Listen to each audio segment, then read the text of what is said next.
তো বন্ধুরা, আপনারা কি 1xbet থেকে টাকা আয় করতে চান, এর সাথে ভিপি প্রোমো কোড ইউজ করে ভিএপ অ্যাকাউন্টে কনভার্ট করতে চান আর 300% বোনাস নিতে চান, তাহলে আপনারা সঠিক ভিডিওতে ক্লিক করেছেন। আজকের ভিডিওতে আমি আপনাদের সবকিছু স্টেপ বাই স্টেপ বলবো। তো সবার আগে ক্রোম ব্রাউজার থেকে 1xbet অ্যাপ্লিকেশনটি ডাউনলোড করতে হবে, তারপর সেটাকে ইনস্টল করে ওপেন করবেন। ওপেন করার পর উপরে রেজিস্ট্রেশন বাটনে ক্লিক করতে হবে, তারপর ইন ওয়ান ক্লিক অপশনে ক্লিক করবেন। তারপর ডিফল্টে যেমনটা আছে তেমনটাই রাখবেন। শুধু এই ঘরে আপনাকে আমাদের ভিআইপি প্রোমো কোড দিতে হবে, যাতে আপনি 300% বোনাস নিতে পারেন। প্রোমো কোডের ঘরে লিখবেন TRP8। হ্যাঁ বন্ধুরা, আপনারা ঠিক শুনেছেন, TRP8। এরপর নিচে যেই খালি ঘর আছে সেটাকে টিক করে রেজিস্টার বাটনে ক্লিক করবেন। তারপর দেখবেন কোম্পানি আপনাকে আইডি আর পাসওয়ার্ড দিয়ে দিয়েছে, যেটাকে কপি করে নেক্সট বাটনে ক্লিক করলে আপনার অ্যাকাউন্টটি লগ ইন হয়ে যাবে। এখন গাইস, বোনাস নিতে গেলে আপনাকে ফার্স্টে ডিপোজিট করতে হবে, তবেই আপনি বোনাস পাবেন। তো ডিপোজিট করার জন্য ডিপোজিট বাটনে ক্লিক করবেন।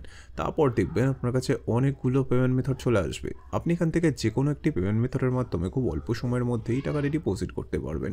তো ফার্স্টে আমি এই মেথডে ক্লিক করলাম। তারপর এখানে দেখবেন 300 টাকা থেকে 20,000 টাকা পর্যন্ত ডিপোজিট করার অপশান আছে। তো আপনি এখান থেকে আপনার বাজেট অনুযায়ী ডিপোজিট করে নেবেন। এরপর পরে দেখবেন একটা এজেন্টের নাম্বার দেওয়া আছে, এই নাম্বারে আপনাকে ক্যাশ আউটটা করতে হবে। ক্যাশ আউট করার পর দেখবেন একটা ট্রানজ্যাকশন আইডি পাবেন, সেইটাকে কপি করে ঘরে পেস্ট করবেন। তারপর আপনার ওয়ালেট নাম্বারটা এই ঘরে লিখবেন। তারপর এই ঘরে আপনি যত টাকা ডিপোজিট করতে চান সেটা লিখবেন। তারপর সব কিছু চেক করার পর নিচে কনফার্ম বাটনে ক্লিক করে দেবেন। তারপর দেখবেন 5 থেকে 10 মিনিটের মধ্যে আপনার অ্যাকাউন্টে টাকাটি চলে আসবে।